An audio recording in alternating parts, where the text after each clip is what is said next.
Welcome back to Building on a Budget models for the final part of the Jaguar XJR-9 LM build. Just wanted to say thank you so much to everyone for helping me get to 300 subscribers. You're all so fantastic. If you haven't though, please do click subscribe and the bell notification to stay notified. There was a small pipe that needed to go on the radiator at the front. Next, when it came to securing the body to the base, I found this was quite difficult due to the wires for the lights, so I pulled off one of the rear wheels and fed the wires around the edge of the wheel so that it passed underneath the car. I may intend to build a base for this car at some point, which I would put the battery pack into, so having the wires go underneath will mean that I'll be able to hide them completely. I was satisfied with this. Turned out the best place to glue the top to the bottom of the car is along these edges. I used some Gorilla Glue gel on the end of a toothpick and spread it all along the edge.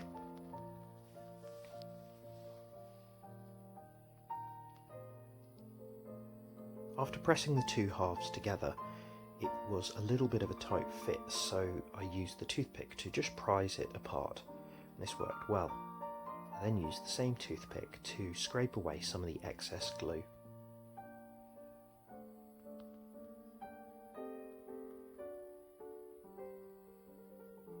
The rear wing was supported on these two parts here.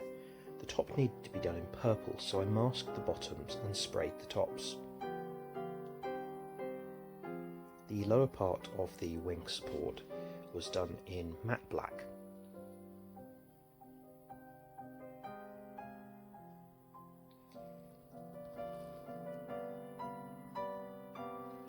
The interior of the large ring at the top needed to have a red outline, so I got a thin brush and put it into the holes and rubbed it around the outside. Whilst you may not be able to see it in here, it worked quite well.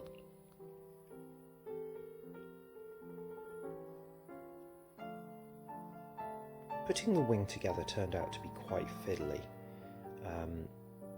but once the parts were together, slotting it onto the wing itself was simple because of the clear wide slots to fit them together here.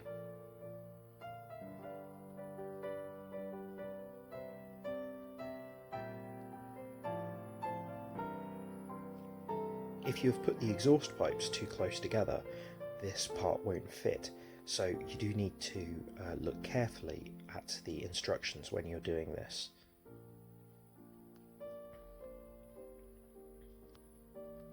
With a bit more Gorilla Glue, it fit nicely. It was now time to attach the windows. I did a test fit of all three windows first, to see how well they went together and if any of the edges needed to be sanded.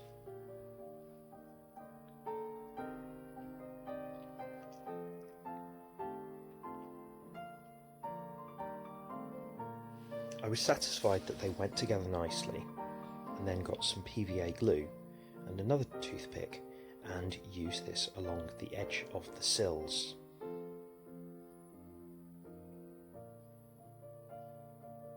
So long as I didn't use too much, I was happy with how this would look because of the black edging that I had done on the windows.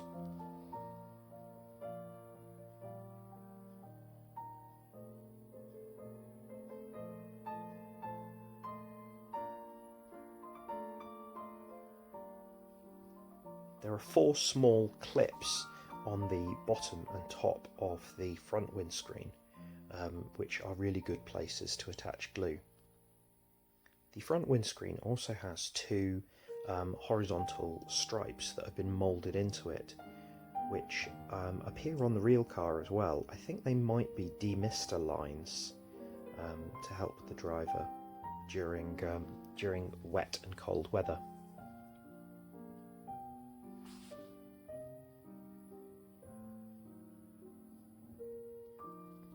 I let this dry for a few hours and then came back to do the sun strip.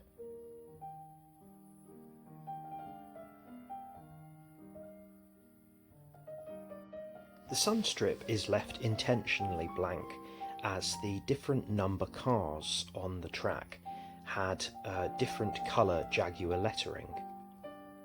The number 2 car, which I'm doing, had a kind of bright orangey red.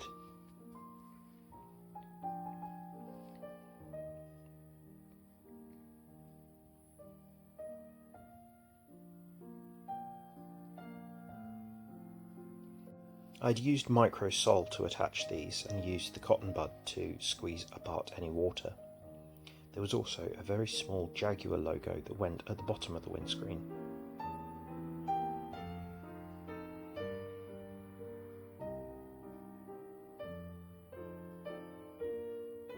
I had also been able to print some carbon fibre decal paper to put on the rear diffuser. The weave was a little bigger than I wanted, but I still think it looks better than it did. The wing mirrors, I decided to use some aluminium foil, as I had done on my previous models. This worked quite nicely. They slot in pretty easily. There are a few different styles of wing mirrors with this set, so make sure you use the right ones for this model. I then attach the windscreen wiper. There's only one, and it fits in that vertical position.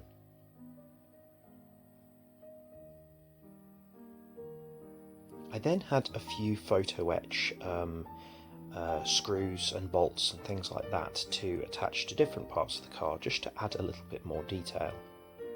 This is when it's useful to look at some of the real pictures of the car to see where these parts could go.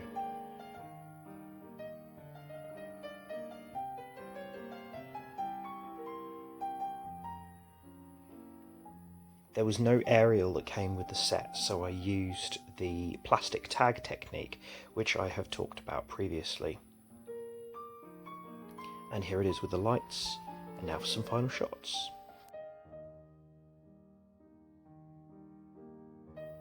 I'm a little disappointed that I wasn't able to fit the battery pack inside. As you can see here, it's a little awkwardly sitting next to the model, but most of the time I think it's fine. I'm really pleased with how this has turned out. There's a few places where I think I could have done a little bit of a neater job with the decals, and a few places where the yellow has overlapped some of the purple, but I think it's a really good representation of what the real car looks like. I hope you agree too.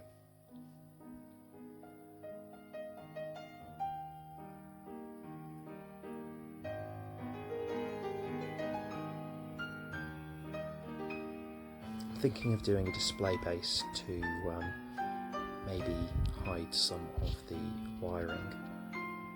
I may also make it into a kind of diorama. And here are some shots with the lights on.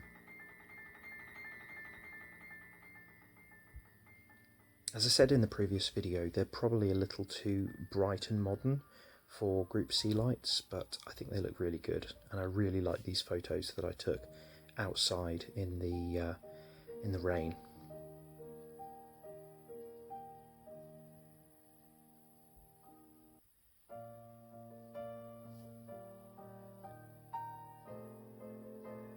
For those of you who haven't tried building a model with working lights, but you would like to, I think go ahead and do it. I've really enjoyed doing this, and whilst I don't think I will do it for every single model, it's great to know that I have that skill now, and I can use it again in the future should I wish to. Thank you very much for watching. Thank you to all of you who have helped me get to 300 subscribers. Please do like and share, comment, follow me on Instagram, and if you haven't subscribed on here yet, then please do as well.